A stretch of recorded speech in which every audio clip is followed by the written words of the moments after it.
Sabe, queridos, quem aqui está plenamente satisfeito com a sua vida? Quem aqui acha que tá bom para mim? Quando você conversa com uma pessoa idosa, né, que já viveu muito, e se você for conversar com ele, ele vai dizer assim, olha, para mim tá bom. Eu já criei meus filhos, se tiver filhos, já tenho netos, alguns criados. Já plantei, já colhi, né? E vai dizer assim, agora, se Deus quiser me dar saúde para continuar, tá bom. Ele vai dizer com certeza, hoje, o desejo do meu coração é ter saúde para permanecer. Mas o de resto vai tudo bem. É natural uma pessoa que já viveu muito, e aí eu estou falando dos seus 80 anos para mais, amém? Ninguém aqui vai pensando que 70 anos, 75 anos é velho não, porque tem muito que produzir ainda. Amém? Outro dia eu estava conversando com um cliente que estava orgulhoso de me mostrar, na verdade nem era um cliente, era um delegado. Ele estava orgulhoso de me mostrar o tio dele de 104 anos, eu nem acreditei. Quando ele me falou, você acredita que eu tenho um tio de 104 anos? Eu imaginei logo que era um velhozinho encurvado. Quando ele me mostrou a foto, eu disse, agora que eu não acredito mesmo. Ele tem 104 anos, totalmente cheio de vida. Mas é natural, quando a gente vive um pouco mais, a gente achar que já está bom. Mas deixa eu dizer uma coisa para você, Deus tem mais. Não fique satisfeito com o que você tem. Se a sua vida está bem, graças a Deus, mas Deus tem mais. Você tem muito para produzir. Você nasceu para ser útil e produtivo. Não pense que aquilo que você fez é o suficiente. A Bíblia diz que os planos de Deus é muito maior do que os nossos. O que Ele tem para a gente não é o suficiente daquilo que a gente já viveu. Até que Ele nos chame para perto dEle, tem muito para produzir. E não tem idade para isso. Não tem tempo para isso. Deus é atemporal. Não tem profissão, não tem qualificação. Sabe que não tem nenhum impedimento. Sabe que cadeira de roda não é impedimento para Deus fazer o que quiser na sua vida. Nenhuma doença que porventura venha aparecer é impedimento. Nada disso é impedimento para Deus cumprir o que Ele planejou para a sua vida. Sabe, queridos, o que vai mover a nossa jornada em Deus é aquilo em que acreditamos. Deus, Ele vai corresponder à sua expectativa nele. A fé é assim. Ela traz à existência o que não existe. Aquilo que você ainda não está vivendo, não quer dizer que não vai acontecer. O que é que você quer viver? Quais são os seus planos para a sua vida? O que é que você vê nos outros que você gostaria de viver? Tem gente que diz assim, eu não tenho planos. Eu não sei o que eu vou fazer em 2023. Eu não sei o que eu vou fazer daqui a 1 ano, daqui a 2 anos, daqui a 5 anos. Tem gente que parou de sonhar. Mas quando a gente catuca, a gente vai ver que essas pessoas têm sonho sim. Basta perguntar, o que te inspira? Quem é que você está observando que você gostaria de ter a vida daquela pessoa? E aí quando você para pensar de fato, tem pessoas que eu gostaria de ter a vida delas. E eu digo, por que não? Deus não faz acepção de pessoas. Deus, Ele trata comigo da mesma forma que Ele trata com você. O caminho é um só. Não tem véu. O véu foi rasgado. Você tem acesso a Deus do mesmo jeito que eu tenho acesso a Deus. E por que eu e não você? Outro dia eu preguei para mulheres e disse que Maria foi escolhida para ser mãe de Salvador. E que Maria era muito jovem e que eu imagino, né, que ela deve ter questionado, por que eu? Até porque era uma responsabilidade muito grande ser mãe de Salvador. Mas por que não ela? Lá em Isaías a promessa dizia que uma virgem iria engravidar do Salvador. Maria era virgem? Por que não ela? Mas a Bíblia diz também que os olhos de Deus pairavam sobre a terra, até que encontrou uma mulher santa, irrepreensível aos olhos de Deus. Olha a diferença. Sabe por que ela? Porque ninguém vai conseguir se aproximar de Deus senão em santidade. E isso não sou eu que estou dizendo, isso é bíblico. Para que a gente tenha um relacionamento mais profundo com Deus e que a gente possa desfrutar daquilo que Ele planejou e tem para nós, nós precisamos ter uma vida de santidade. Comunhão com o Pai. Não tem como você conhecer uma pessoa se você não chega perto dela. Não tem. Eu acho que você já deve ter dito isso alguma vez na sua vida. Fulano não, eu boto minha mão no fogo por ele. Por que essa expressão, botar minha mão no fogo? Por que você vai abonar a honra dele? Por que você vai ser avalista da integridade dele? Botar a mão no fogo é isso. Porque você conhece de perto. Não tem como você falar de uma pessoa, abonar a integridade dela, saber como ela agiria em determinadas situações, mesmo sem lhe dizer, se você não estiver perto. Certamente Maria era uma mulher de muita comunhão com o Senhor, mesmo sendo jovem. Sabe, queridos, eu estava meditando esses dias e eu disse, Senhor, eu tenho planos para a minha vida e não são pequenos. Eu me assusto às vezes com os meus planos, com os meus sonhos. Eu tenho um projeto para a minha vida anotado para daqui a 15 anos. Começou com 1, foi para 5, foi para 10. Eu já tenho projetos, eu já me vejo onde eu vou estar daqui a 15 anos. Eu sei exatamente qual é o percurso que eu quero fazer, que eu quero. Porém, eu me coloco à disposição do Senhor. Mas eu questiono, eu disse, pai, os planos são grandes, viu? Aí o Senhor fala para mim, não sabe de nada. Porque quando você pensa que você está pensando alto, os meus planos são muito mais altos do que o seu. Mas sabe, queridos, que eu tenho aprendido que você vai chegar aonde a sua visão alcançar. Seus pés vai pisar aonde os seus olhos, a sua visão. E eu não estou falando de vista, eu estou falando de planos. Aonde a sua visão alcançar, os seus pés vão pisar. Isso é bíblico. E o que é que você tem desejado para a sua vida? Quais são as limitações que você está precisando passar? Deus, Ele quer pegar junto com você. E eu vou te dizer uma coisa, Ele não vê limitações em você.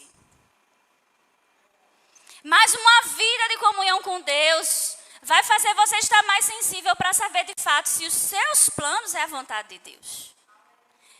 Porque de fato, eu faço muitos planos. Mas tem coisas que eu vejo, eu digo, eu pensei que ia ser assim. Tomou outro curso. E de fato foi melhor dessa forma. Mas por quê? Porque eu estava disponível e sensível à voz do Senhor. A gente não vai atropelar as coisas, atropelar os processos têm que ser vividos. A gente não quer ir de goela abaixo, a gente quer ir de acordo com a vontade do Senhor. É assim que deve ser o seu pensamento para com Deus, para que você avance. Para que você chegue exatamente na plena vontade de Deus, que a vontade dele é boa, agradável e perfeita para a sua vida. Mas os desafios chegam. E às vezes parecem que aqueles planos que você tem vai ficando mais distante. Você chega a pensar, e é normal, é muito natural, que não é para você. São tantos desafios, são tantas tempestades, né? Que você pensa assim, não, eu acho que dessa vez eu fui longe demais dos meus pensamentos. Não é para mim. E a tendência é você ir se diminuindo. Acontece comigo. A tendência é você ir se limitando. Mas sabe que para Deus não tem desafio que seja maior do que a sua vontade nele de crescer? Nenhum problema do lado de fora é maior do que o estoque de soluções que está dentro de você. Essa frase não é minha, eu escutei do pastor Humberto, mas é uma super verdade. Amém, queridos? E para hoje eu vim te dizer que existe uma fórmula que vai te ajudar a galgar os seus sonhos. vai te ajudar a conquistar os teus planos. Sabe, uma vez eu escutei de Núbia, e depois que eu escutei, isso caiu como revelação na minha vida, e eu nunca mais deixei de falar isso, nem para ninguém, nem para mim mesma, que Deus, ele não quer só suprir as suas necessidades. Ele quer suprir os seus desejos, está lá em Salmo 37:4. Deus, ele concede o desejo do coração. Então, não é só aquilo que você acha que é necessidade, ou que, não, eu nasci para isso, Deus me quer nisso, porque isso vai abençoar o corpo. Amém. É assim. Mas Deus quer também realizar o desejo do seu coração. Deus, ele quer te mimar. Deus, ele quer que você avance para abençoar o corpo, enriquecer para boa generosidade, mas ele quer te ver feliz também. E os seus desejos vão caminhar junto com as suas necessidades. Amém? Então, os seus planos têm que englobar tudo isso, desejo e necessidade. É lícito você querer fazer uma cruzada evangelista para abençoar o corpo, que é uma coisa grande. É lícito. Mas é lícito também você sonhar em morar num bom apartamento de frente para o mar. E tudo isso Deus é capaz de realizar. Glória a Deus. Você está atento? Então, mas nós precisamos entender que existem princípios a ser cumpridos, processos a ser seguidos. E tem uma fórmula também, que muitas vezes a gente está deixando de usufruir do que está disponível porque nós não usamos por falta de conhecimento. Uma dessas coisas, e é o que eu quero me ater hoje com você aqui, é aprender a falar. É aprender a chamar à existência aquilo que queremos e que ainda não existe. E é simples. É muito simples. Parece difícil, mas não é. É muito simples. Mas tem a ver com convicção. Tem a ver com aquilo que você crê. Tem a ver com aquilo que você vai colocar e plantar no seu coração. Tem que estar enraizado. Porque se for superficial, qualquer chuva arranca. Então você precisa ser decidido naquilo que você quer para a sua vida. Sabendo que você é capaz e que Deus te capacita. Porque às vezes não é mesmo não na nossa capacidade não. Nós temos sim as limitações de ser humano. Mas nos nossos olhos, na nossa realidade natural, para Deus não há limitação nem incapacidade. Sabe, queridos, quem aqui, obviamente, já ouviu falar da história de Davi e Golias? Todo mundo, acredito que sim.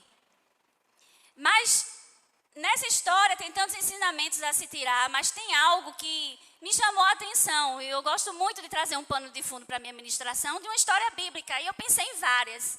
Mas essa soltou o meu coração. Porque Davi, ele passou por todo tipo de processo até conseguir derrubar o gigante. Um desses processos foi a resistência. Eu não vou falar da história toda, eu vou pincelar alguns versículos, mas fica atento, porque isso vai abençoar a tua vida. Lá em 1 Samuel 17:32 diz assim: Davi disse a Saul, ao rei Saul, o filisteu, o gigante, estava afrontando o exército de Israel e ninguém tinha coragem de combater com ele. E Davi, por uma oportunidade, fica atento às oportunidades, amém? Depois você lê o capítulo todo para você saber que oportunidade foi essa. Por uma oportunidade, Davi conseguiu chegar até o rei Saul. Quem sabe aqui que estar diante de uma autoridade não é fácil. É a coisa mais difícil do mundo. Mas Deus, ele proporciona encontros. Deus, ele faz conexões divinas. E autoridades podem chegar perto de você a qualquer momento. Amém? Então, lá no versículo 32, eu estou em 1 Samuel 17, Davi disse a Saul: ninguém deve ficar com o coração abatido por causa desse filisteu. Teu servo irá lutar contra ele. Olha que ousadia. Mas Saul respondeu no 33: você não tem condições de lutar contra este filisteu. Você é apenas um rapaz e ele é um guerreiro desde a mocidade. A primeira resistência. O rei não deu crédito a Davi. Sabe, queridos, os seus sonhos são tão grandes que quando você for falar para pessoas, talvez você não receba crédito. Porque as pessoas podem te achar pequeno demais para esses planos. Então você, primeiro, tem que saber para quem fala. Não sai falando dos teus sonhos para todo mundo. Segundo, ainda que tenha algum tipo de resistência, permaneça crendo. Que os teus sonhos só pertencem a você. E tem mais. Sonhar pequeno e sonhar grande demanda o mesmo esforço. Então, se alguém se levantar para dizer que os sonhos são grandes demais, aí você diz, eu fico com um grande, porque vai ter o mesmo esforço para ficar com um pequeno. Amém? Você está entendendo? No versículo 36, Davi continuou, porque Davi, ele gostava de argumentar. Muitas vezes, você vai precisar argumentar para convencer, mas nunca desistir, amém? Teu servo é capaz de matar tanto o leão quanto o urso. Esse filisteu incircunciso será como um deles, pois desafiou o exército do Deus vivo. Vocês estão entendendo? Davi não só disse que era capaz, ele fez uma autodeclaração sobre a vida dele. E daí que o rei não me vê, mas eu me vejo. Sabe o que é isso, queridos? É saber ter consciência da sua identidade, quem você é em Cristo. Davi, ele foi ungido rei, e ainda que ele não estivesse com o cetro de rei, com a coroa de rei, com a capa de um rei, ou dentro de um castelo de um rei, ele era rei. Ainda que você não esteja vivendo o que você nasceu para viver, você não deixa de ser filho de Deus, sacerdote real, nação santa, povo escolhido. Você continua sendo você, independente do que você está vivendo. Entenda uma coisa. Você não é os seus problemas. Você não é as circunstâncias que se levantam. Você é você. E eu vou abrir aqui um parênteses. Às vezes a gente fica chateado com uma pessoa que não concorda com a nossa opinião. Deixa eu te dizer uma coisa. O fato da pessoa não concordar com sua opinião não quer dizer que ela não concorda com você. Até porque opiniões mudam. Então vamos parar de estar na meninice e evoluir para algo maior. Se tornar adultos fortes. Né? Parar com essa história de que todo mundo tem que concordar com o que eu faço, com o que eu digo. Não. E também se não concordar, não quer dizer que a pessoa não ame você. Fecha parênteses, amém? No 45... Davi já enfrenta Golias. Obviamente, convenceu o rei Saul. Amém? Só que a gente aprendeu que Davi era ungido e Davi era guiado por Deus. Davi tinha comunhão com Deus, até porque a Bíblia não exultou de dizer que ele era o homem segundo o coração de Deus. Para receber essa nomenclatura, devia ser muito mimado. Muito querido por Deus.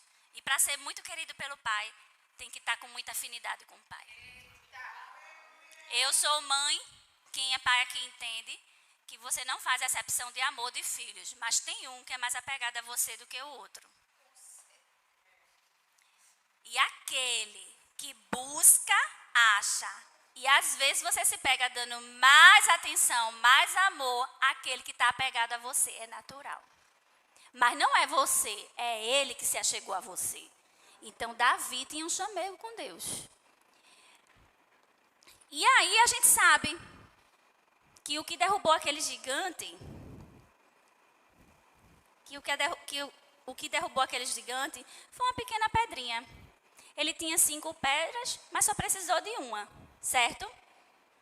Mas se você for olhar com um olhar mais profundo a essa história, você vai ver que não foi a pedrinha que derrubou o gigante, e sim o que Davi falou para aquele gigante.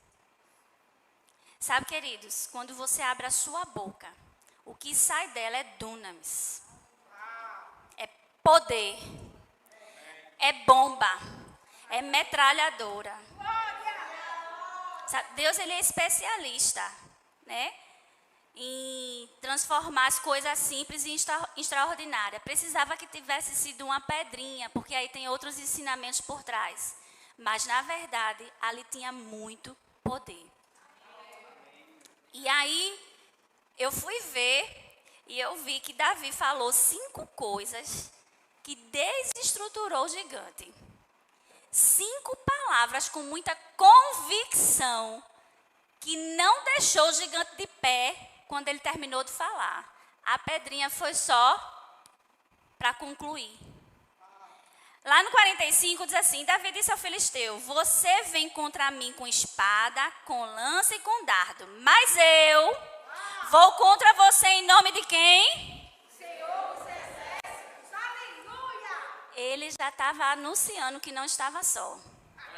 Sabe, queridos, uma coisa, quem foi criança e já brigou na escola sabe, eu nunca briguei não, só um pouquinho, braba. Uma coisa é você dizer assim, eu sempre fui muito maguinha e baixinha. Vá, me afronte, faça isso comigo que eu vou dar em você. A menina vai se encher o peito. Mas se eu tiver 5 amigas comigo, ela não vai ter coragem. Eu nunca ia sozinha, eu sempre tinha um monte de amiga ao redor. Porque se fosse por vamos ver, eu corria, as meninas não iam. Porque eu não tinha força, não tenho até hoje. Assim também acontece com o nosso irmão, o Guto é mais velho que eu, muitas vezes já me tirou de aperreio. Não acontece assim, né? O irmão mais novo vai lá e vem um menino catucar, o irmão mais velho chega no chão, ele corre. Exatamente isso que aconteceu, ele anunciou ao gigante, eu não estou só. E o gigante percebeu que a briga ali não era só contra Davi. Primeira coisa que desestruturou ele. No versículo 46, Davi disse, hoje mesmo o Senhor o entregará nas minhas mãos. Se não bastasse dizer que ele não estava só, ele anunciou para o problema, ele anunciou para as circunstâncias, você é vencido. Não adianta relutar, você é vencido. E mais para frente, ainda no 46, ele disse, eu matarei e cortarei a sua cabeça. Ele estava mostrando o futuro de Golias. Você está mostrando o futuro ao seu problema? Quem já ouviu a expressão assim, no final de tudo eu vou rir muito disso. Sabe por quê? Se você for inteligente, você vai saber que tem um começo, mas tem um fim. E que o final das coisas é melhor do que o começo delas. Em momentos muito difíceis da minha vida, eu me recusava a olhar para o problema e começava a rir, porque eu sabia onde eu ia estar. No final daquele processo. E eu dizia, eu não sei como vai ser, mas eu tenho um que cuida de mim. E vai ser resolvido, e eu nem quero saber como vai ser resolvido. E sabe, querido, Josafá tinha consciência disso. Josafá tinha que enfrentar um exército, mas ele disse, essa peleja não é minha. Essa peleja não é minha, é do Senhor. E o Senhor, quem busca, diga assim, acha. E o Senhor correspondeu a Josafá, nessa peleja não tereis que pelejar. Se você começar a olhar por um olhar mais espiritual aquilo que você está vivendo, você não vai sofrer. E no mesmo versículo, Davi continuou. Hoje mesmo darei os cadáveres do exército filisteu às aves do céu e os animais selvagens. E toda a terra saberá que há Deus em Israel. Se não bastasse ele dizer que não estava só, ele mostrou o futuro dele dizendo que a cabeça ia ficar sem os ombros. Ele ainda disse, não é só você não, é quem você representa. Porque o problema vai ser cortado na raiz. Sabe, queridos, não adianta estar passando pano por cima não, do problema não. Arranca ele pela raiz. Você pode enfrentar porque você é capaz. Você pode abrir a sua boca para ameaçar e mostrar o futuro do seu problema, porque você já sabe aonde você vai chegar. E aí eu não posso deixar de citar Jeremias 29:11, que o futuro de Deus é de paz e não de mal para a sua vida. Então você tenha certeza que por mais tribulação que você esteja vivendo, é de paz. O futuro é de paz, amém? É até hoje, não mais adiante. Aí se acordar e continuar, até hoje. E do outro dia, até hoje, tem um prazo. O que é isso? Tem um prazo, não vai permanecer. E enquanto você espera, você se alegra. Porque quando a gente sabe o resultado, Quando a gente sabe o final das coisas, a gente não precisa sofrer, a gente se alegra, porque a gente sabe que vai passar. Jesus disse aos discípulos, passaremos para outra margem. Algumas versões dizem, passaremos para o outro lado. Veio a tempestade ou não veio? Veio, mas não passou. Se eles tivessem atentado na palavra, na promessa de que ia passar para outra margem, eles tinham se divertido na tempestade. Porque ia passar. Amém? Louvado seja Deus. Para finalizar, Davi disse ao gigante, no 47, todos que estão aqui saberão que não é por espada ou por lança, que o Senhor concede vitória, pois a batalha é do Senhor e Ele entregará todos vocês em nossas mãos. E eu finalizo aqui a história de Davi dizendo a você, não se intimide com o problema. E se você prestou bem atenção no que eu disse, eu falei com o problema. Eu não falei com o seu problema. Esse é o maior erro da nossa vida, é a gente trazer coisas para a nossa vida que não nos pertencem. Solta! Esse problema não é meu. Ele pode ter se levantado, mas não é meu. Não se apega. Seja alguma doença, seja algo que está afligindo diretamente o teu corpo, o teu emocional, a tua mente, não é teu, amém? É o problema.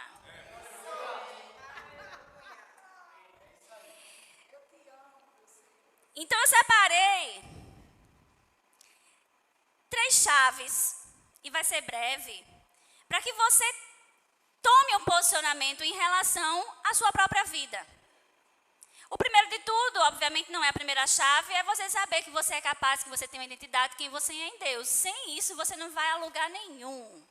Você precisa se conhecer. Hoje a gente está vivendo um mundo conturbado, onde as pessoas estão tendo crise de identidade. Não se sabe nem se é homem, se é mulher. Às vezes não sabe nem se é humano. Infelizmente a gente está passando por isso. Mas isso é crise de identidade. Você precisa saber que Deus criou homem e mulher os criou. E você é o que você nasceu para ser. Então nunca duvide de quem você é. E se Satanás ou alguém enviado por ele vier dizer que você não é você, combata isso. Confronte. Amém? Então, depois que você sabe quem você é, principalmente em Deus, que você é mais do que vencedor, que você pode todas as coisas nele, você vai ficar fortalecido para enfrentar qualquer coisa. Mas existe uma forma certa de você enfrentar. Davi sabia exatamente as armas que ele tinha que usar para enfrentar a batalha que chegou para ele. Não é a batalha dele, amém? É a batalha que chegou para ele. Você está aprendendo? Amém. Tem batalhas que vão chegar nas nossas vidas para confrontar mesmo, para tentar destruir, para abater, mas não são nossas. E existem sim as armas certas para lutar essas batalhas. Primeiro de tudo, saiba que a luta não é contra sangue e contra carne, ou seja, não é contra ser humano. Ainda que se apresente alguém, às vezes, na maioria das vezes, alguém que a gente ama muito, não é contra essa pessoa. É quem está por trás. São potestades, demônios, o próprio Satanás, né, que usa os enviados dele para tirar a paz.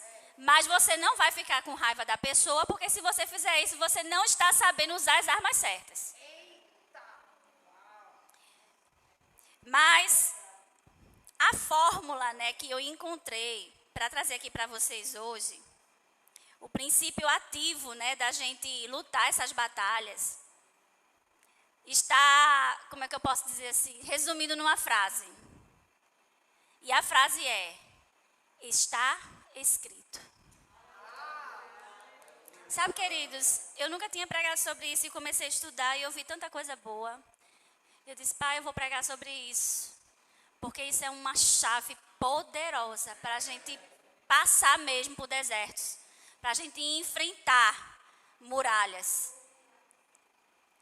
Davi disse assim, quem é esse circunciso que afronta o exército do Deus vivo?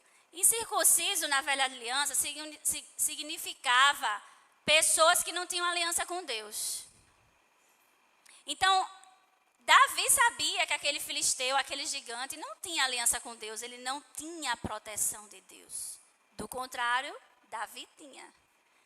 Então a gente precisa entender que contra quem a gente está indo, não tem aliança com Deus. Então ele não tem poder nenhum de vencer você. Então a primeira coisa que você precisa entender é contra quem você está indo. Porque é necessário conhecer quem está nos afrontando. Davi sabia que o gigante era um incircunciso. Mas não é simplesmente saber contra quem a gente está. É saber como a gente vai falar com aquela pessoa. A palavra que vai sair da nossa boca vai determinar aonde a gente vai chegar. A palavra é a chave, mas só adquire quem tem aliança. E se você tem aliança com Deus, você tem a palavra. Diga assim, eu tenho a palavra.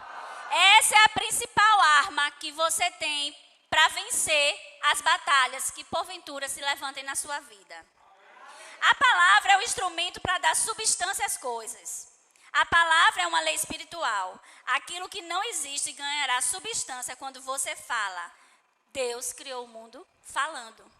A fé de Deus gera uma fala. A fé de Deus gera uma fala. E o que ele fala, acontece. É assim desde a criação do mundo. Então você precisa entender que o próprio Deus falou para que as coisas se manifestassem. E disse Deus, haja luz. E houve luz. O que foi que Deus fez? Disse. E disse Deus, haja firmamento sobre a terra. E houve firmamento sobre a terra. Então Deus, ele criou o mundo falando. E isso fala para nós que a gente não pode, nós não devemos ficar calados. Para trazer à existência o que não existe, para criar coisas, nós precisamos falar, dar substância às coisas com a fala, com a nossa voz. Mas, para você saber falar, primeiramente, e aí vai a primeira chave, você precisa crer que o que está escrito vai acontecer. Então, não é simplesmente eu sei que está escrito e vai acontecer. Você precisa crer que vai acontecer. Lá em 2 Coríntios 4,13 diz, está escrito, olha só, fundamentou antes de continuar. Paulo aqui, ele não estava falando por si só. Paulo aqui, ele estava falando a palavra. Paulo aqui, ele estava dizendo assim, não sou eu quem estou dizendo, está escrito. Sabe, queridos, como advogada, eu aprendi muita coisa na minha vida, nesses quase 17 anos de militância, mas tem duas coisas que servem de fundamento para a minha caminhada profissional. A primeira, que é na contramão do ditado, né, que todo mundo diz que contra fatos não há argumentos. No direito não é assim, contra fatos há argumentos e muitos. Amém? Mas tem uma outra coisa, que se o advogado não souber, ele não vai a lugar nenhum.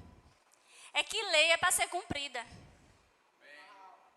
Contra a lei não há argumentos, e não contra fatos. Está escrito é uma lei. Se você citar a lei, não tem argumento que derrube. Eu faço muito isso na minha caminhada profissional. Quando o promotor se levanta, eu digo logo, é a lei. Quando continua, eu digo de novo, a lei, doutor. Eu não estou inventando nada, a lei tem que ser cumprida. Sabe, queridos, a gente precisa se levantar e falar da lei. E a lei, entenda, não é o Antigo Testamento que a gente costuma ouvir falar, né? A lei, as tábuas. Não, é o que está escrito. Porque o que Deus fala, falou e ponto final. Ele não é homem para que minta, nem filho do homem para que se arrependa. Sabe, queridos, lá em Hebreus 4,12 diz assim, pois a palavra de Deus é viva e eficaz, e é mais cortante do que a espada de 2 gumes, capaz de dividir alma de espírito junta de medula, para discernir as intenções e os pensamentos, para discernir os pensamentos e as intenções do coração. Se você crê verdadeiramente que a palavra de Deus é viva e eficaz, quando você fala, é lei. Você está entendendo? A mulher do fluxo de sangue sofreu 12 anos. Até que ela ouviu falar de Jesus. Mas não foi só isso que salvou ela. Ela ouviu falar de Jesus, ela creu em Jesus, mas ela também disse. Lá em Marcos 5, 27, tendo ouvido a fama de Jesus, vindo por trás dele, por entre a multidão, tocou-lhe a veste, porque dizia. Algumas versões têm pensava, mas essa versão aqui, Rafa, dizia. Eu acho que é a tradicional, revista atualizada. Porque dizia, se eu apenas lhe tocar as vestes, ficarei curada. Ela precisou dizer. Você entende que tem um processo, tem princípios a ser cumpridos, que você não pode ficar calado diante do que você está passando. Você precisa crer com o coração, mas precisa confessar com a boca. Acabar com esse espírito de vitimismo, de ninguém me ama, ninguém me quer, de que eu não consigo, eu sou incapaz, e começar a reagir, porque você é responsável pela sua própria vida. O centurião romano não foi diferente. Mestre, diga só uma palavra e ele será curado. Ele entendia que bastava Jesus dizer. Eu não tenho tempo para entrar a fundo nisso, mas você precisa entender que as pessoas que entenderam que falar trazia existência, conquistaram. Louvado seja Deus por isso. A segunda chave é saber o que está escrito. Como assim? Porque se eu creio o que está escrito, eu sei o que está escrito. Não, a premissa não é verdadeira. Acontece muito com as pessoas que são devotas de santos, pessoas católicas, né? Você vai conversar com um católico, ele diz com toda a convicção que crê em Jesus, até porque eles são cristãos. Mas se você perguntar onde está escrito que ele é salvo, como ele é salvo, ele não vai saber te explicar. Então, ele crê na palavra, mas ele não sabe da palavra. Então, tem uma diferença muito grande. Essa é a segunda arma que você tem para lutar. As suas batalhas. As batalhas que se levantam na tua vida. É você saber o que está escrito. E Jesus fez isso muito bem lá no deserto, quando foi tentado por Satanás. Satanás vinha argumentando, Jesus contra-argumentava. Está escrito, não só de pão viverá o homem. Está escrito, ao Senhor teu Deus adorarás e só a Ele darás culto. Dito está, não tentarás o Senhor teu Deus. Jesus sabia onde estava escrito aquilo que ele queria responder. Você tem que precisar fundamentar aquilo que você está crendo. Se você está crendo hoje para prosperidade, começa a ler versículos de prosperidade para fundamentar a tua oração. Não faz oração leviana aleatória. Começa a orar de acordo com a palavra. E o meu Deus, segundo sua riqueza em glória, suprirá cada uma das minhas necessidades em Cristo Jesus. Está passando por falta? Está escrito, Satanás.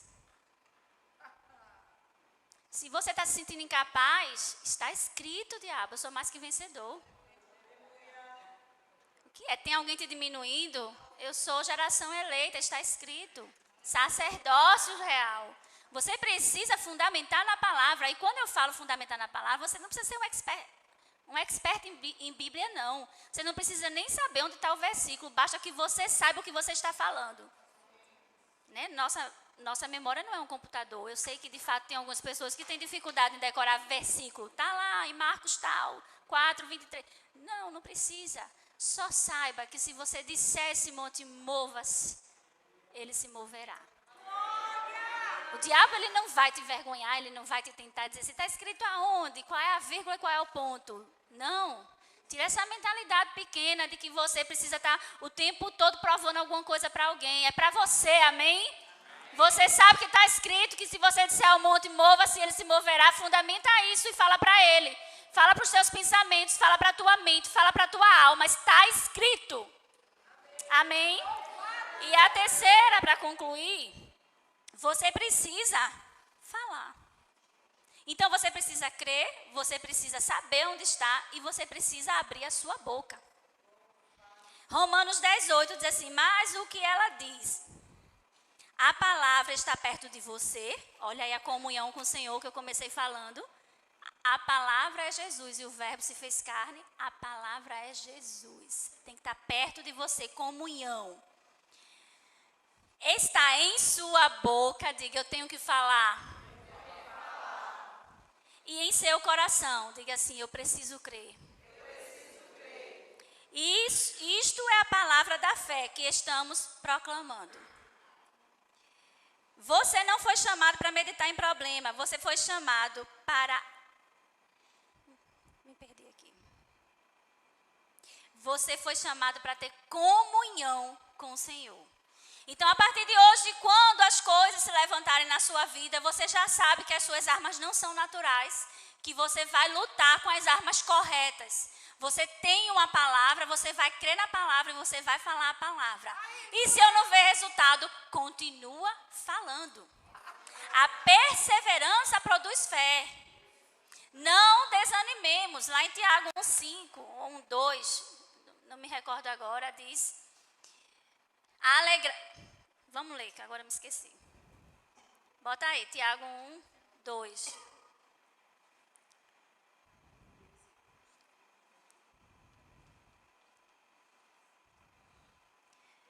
Aleluia, Deus. O meu Pai é bom. É 5? Não.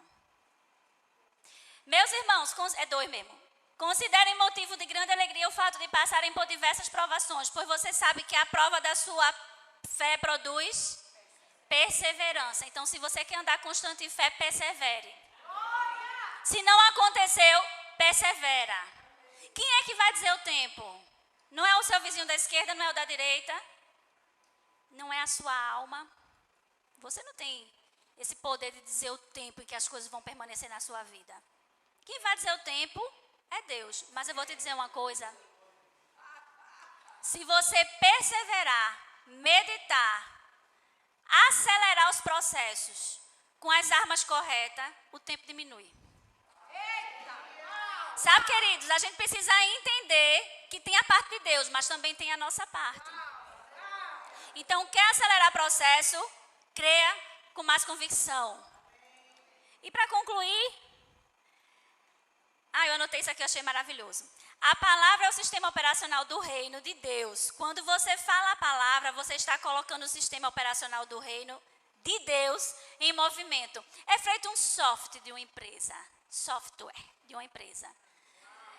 Você investiu dinheiro naquilo e aquilo vai te proporcionar benefícios imensuráveis, digamos assim, de cunho grande para a sua empresa, né? Eu gosto da palavra milhões. Mas se você não tiver uma pessoa que saiba operar esse software, ele não vai servir de nada. Todo investimento que você fez nesse programa não vai trazer benefício para a tua empresa. Ele pode ser o que for, ter a qualificação que for. Ele pode ter sido indicado pelo melhor, mas ele não vai surtir efeito se não tiver alguém que opere. Sabe, queridos, a palavra, ela é poderosa, ela é viva e eficaz. Deus faz infinitamente mais do que pedimos ou pensamos. Isso é fato. Mas na tua vida, ela só vai ter alguma atuação se você começar a viver. Começar a falar e a praticar a palavra. Começa a falar sobre você. Vá para o espelho e comece a dizer quem você é, como você quer estar. Comece a dizer que você é lindo, bonita, maravilhosa, inteligente. Quantas vezes eu subi no tribunal de júri achando que eu não podia? Chorei já dentro do banheiro, com medo de passar vergonha. Só top, promotor top, juiz top, todo mundo top. E eu digo, eu vou fazer o que aqui? A gente se vê assim algumas vezes. Mas eu respirei fundo e eu disse, eu sou filha de Deus. Eu não sei, mas meu pai sabe. E eu fiz que nem Davi. Eu não vim sozinha. Amém, queridos? Só para concluir, Provérbios 18:21. A morte e a vida estão no poder da língua. O que bem a utiliza, come do seu fruto. Comece a falar. Comece a falar para poder colher os frutos da sua palavra. Eu costumo muito nas minhas orações dizer, Pai, eu sei que as palavras que saem da minha boca não voltam vazias, porque eu sei que é uma semente poderosa que eu estou lançando. Lançar isso na tua vida, ora por você, impõe as mãos sobre você. Se veja como Deus lhe vê. Deus lhe vê com capacidade. Deus te vê uma potência. Deus quer te usar do jeito que você é. Não se diminui. Não acha que você não pode. Você pode sim. Sabe aquela promoção que está para chegar naquele trabalho e você diz assim, mas tem fulano, ciclano e beltrano na minha frente, porque eles são mais capacitados. Sabe qual é a sua confissão? Você vai mudar ela, você vai dizer, é para mim. Porque a minha capacidade não vem de mim, vem do Senhor. Não há nada no mundo tão grande ou poderoso que não possa ser mudado pelas suas palavras. A sua confissão vai determinar o progresso e o sucesso da sua vida espiritual. Amém, queridos? Deus abençoe vocês.